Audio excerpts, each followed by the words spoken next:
The Sasuke Shinju could likely decide to protect Sarada instead of trying to devour her. And due to his nature as a pure chakra being just like Kurama, it could be possible for him to fuse with Sasuke, bringing him back stronger than ever. Let's talk about it.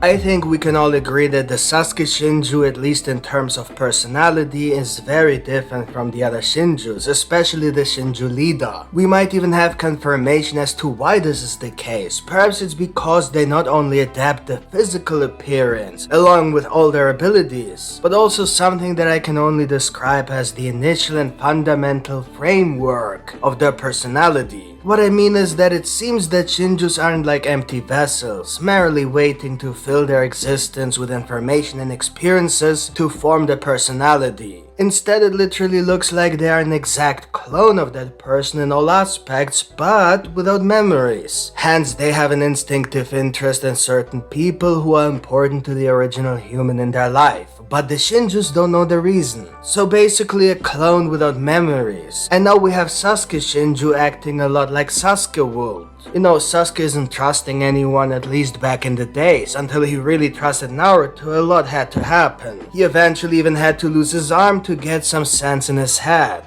And that is now erased. Even the whole thing about the Uchiha clan, he is completely purified from all sins, tragedy and drama, but also all the good memories. All that remains is the framework that made Sasuke the person he is today. So naturally, a personality framework of a person who experienced so much death, pain and suffering is fundamentally different from someone who seems to be very one-dimensional like Bug.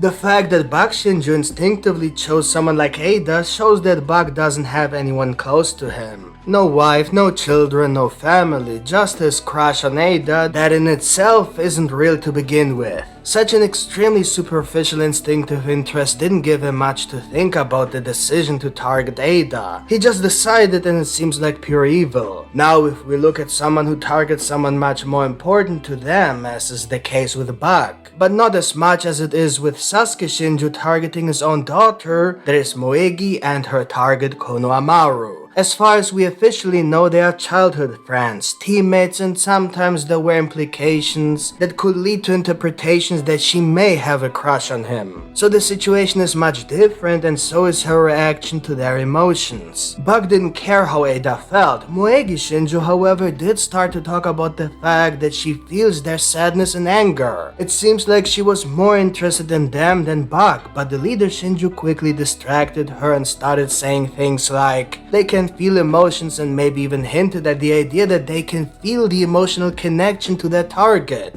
but quickly turned the conversation around and implied that even if that may be the case, they are nonetheless their own individuals with their own emotions and experiences aside of the original human, and by targeting those people they will find out who they themselves are. Something like that. As demonstrated by Bug and Moegi, the closer the relationship to the person of their instinct, the more interest and doubt the Shinju shows in regard to their own existence in connection to their task to simply and blindly target the only anchor they have to understand themselves. But then there's Sasuke Shinju, who happens to have the body of a person with a daughter. Probably the strongest instinctive connection a human can have is with their own child. Especially if you have only one child and then she's also female. The fatherly protection aspect comes into play and so on. So here we have the absolute extreme, and with that Sasuke Shinju must also be the most problematic in that regard. The most difficult to control, that is. But that's not all. Remember what I mentioned earlier. On top of the fact that Sasuke will have the biggest struggle to follow his mission, his personality itself is causing general distrust. So just because Sasuke Shinju says he's targeting Sarada doesn't mean he's planning to harm her. So far, only the Shinju leader has given an interpretation to this instinct, and Sasuke Shinju has already clearly expressed his doubt about the meaning and purpose of this feeling, even if not directly. He likely understands that he is in a very dangerous situation and must therefore play along. He probably quickly noticed that he won't receive any truthful answers from the leader, hence keeping it low-key is the best strategy to get to know Sarada and then form his own opinion.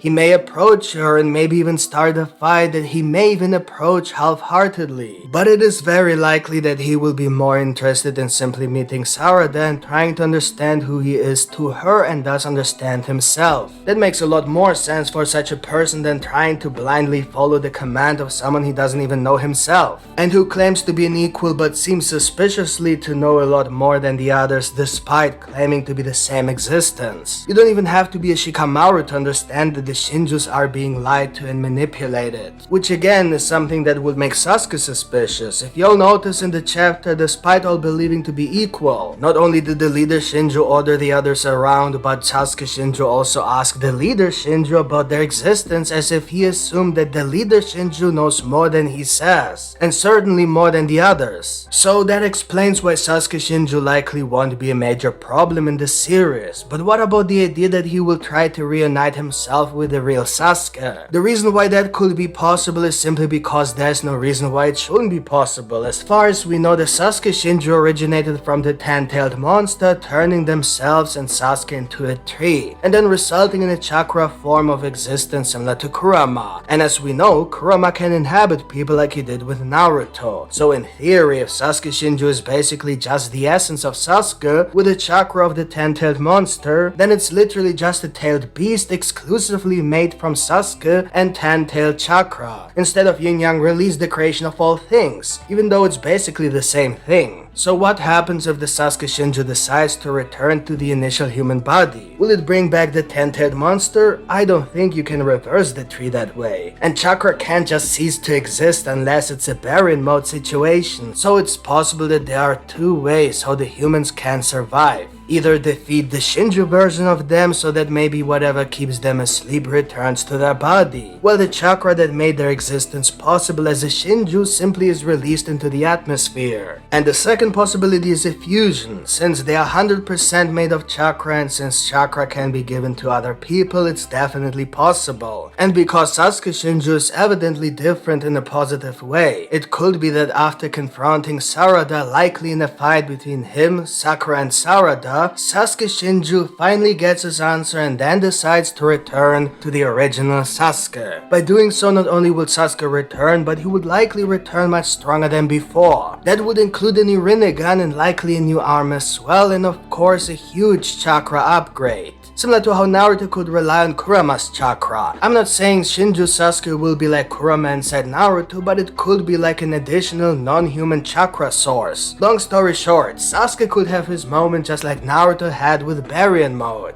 And that will only be possible with the help of the Shinju, and who knows how that could play out with the Shinju leader in Naruto, who is now officially a target, hinting at an yet unknown connection between Naruto and the leader. So what do you think of this theory? Let me know in the comments. And if you want to see more Boruto content, then subscribe to this channel with the notification bell activated for more videos. Thank you for watching and see you next time. Bye!